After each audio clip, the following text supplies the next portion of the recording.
John, good to see you. Today, we are talking about 3 RMD strategies to reduce your tax burden. I know that you're always thinking of strategies to help your clients reduce their taxes. So, I want to talk about those required minimum distributions because proper planning is vitally important.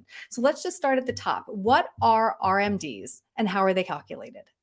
Well, RMDs are required minimum distributions.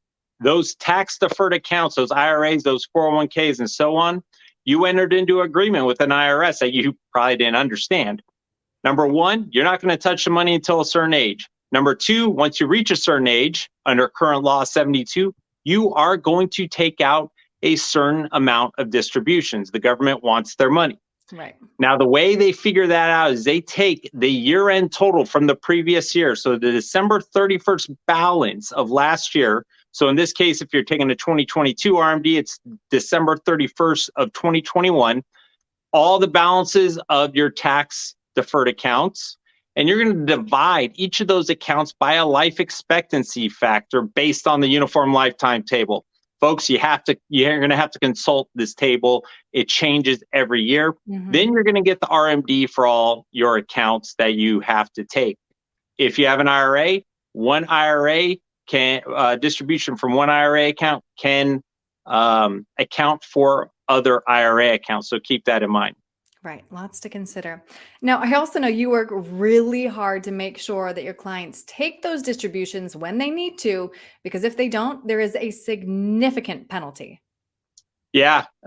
If you don't take this penalty, or if you don't take this distribution, the penalty is 50%. It's a 50% excise tax. You can see how I'm tripping over my words because the penalty is so bad, Erin. Not to mention, if you don't take it, it's that penalty plus the income tax on that penalty. So make sure you take your required minimum distribution. If you have not yet, do it ASAP. Do not wait till the last minute. I know you've been working really hard the past few weeks, John, making sure everybody knows. So now let's run through the 3 strategies to reduce the tax burden that comes with RMDs. The first thing that you're asking people is to consider is taking those early distributions. Why is that? Yeah, this one comes a little bit with an asterisk, right? Why would we want to take them? To simply get them out of the way. Yeah.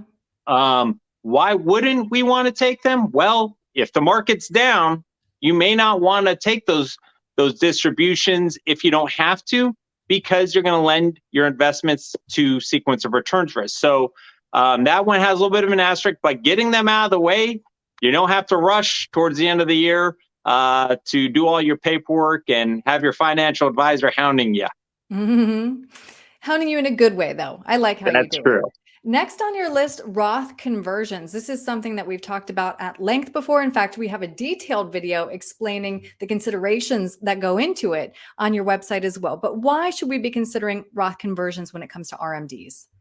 Well, the biggest reason why is, Erin, what account does not have required minimum distributions? Roths, yeah.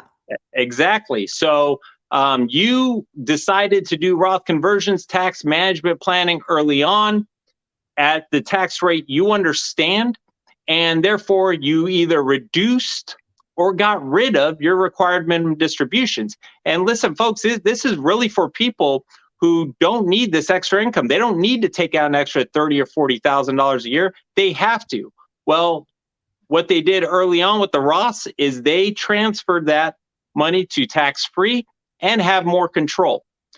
Now, if you have to take your RMDs, understand that if you still want to do Roth conversions, those conversions can only be taken after the required minimum distribution has been met. Okay, and next on your list, consider a qualified charitable distribution, QCDs. Why is that? Yeah, well, a lot of people don't get the tax deduction from giving to charity ever since the Tax Cuts and Jobs Act. But if you're charitable and you want to give to your charity, then a qualified charitable distribution, if you're over the age of 70 and a half, is an awesome way because it's an above the line tax credit. Now, what you have to do is you have to make sure your custodian distributes the money directly to the charity. The best practice for this and what we do for our clients is we have the check made out to the charity, mailed to the client. The client takes a photocopy of that and keeps it for the records for their CPA or tax preparer. Now, one thing you have to be aware of with the qualified charitable distribution is this has to be the first money out of your IRA. So a lot of people may be taking those QCDs earlier in the year. Okay, I love QCDs, such a win-win for everybody. And again, I just want to say this all comes back to strategic tax planning, right? Because RMDs are income. And then it underscores what we talked about many times before as well, the common misconception that we will be in a lower tax bracket when we retire. Yeah, so that's spot on. The tax torpedoes of Social Security, Medicare, and required minimum distributions. If you did the Roth conversions, and I had some clients for 6-7 years, they've been doing Roth conversions, and they still had to take an RMD. They didn't like taking the RMD, but they understood that had they not done that tax management planning, that they would have had to taken out about 5 times the amount they did. So once they saw the big picture, they were extremely happy. And talking about QCDs and the power of it, if you take a qualified charitable distribution, and let's say you have to take $10,000 in RMDs, so you take a $5,000 distribution, then you have a $5,000 QCD.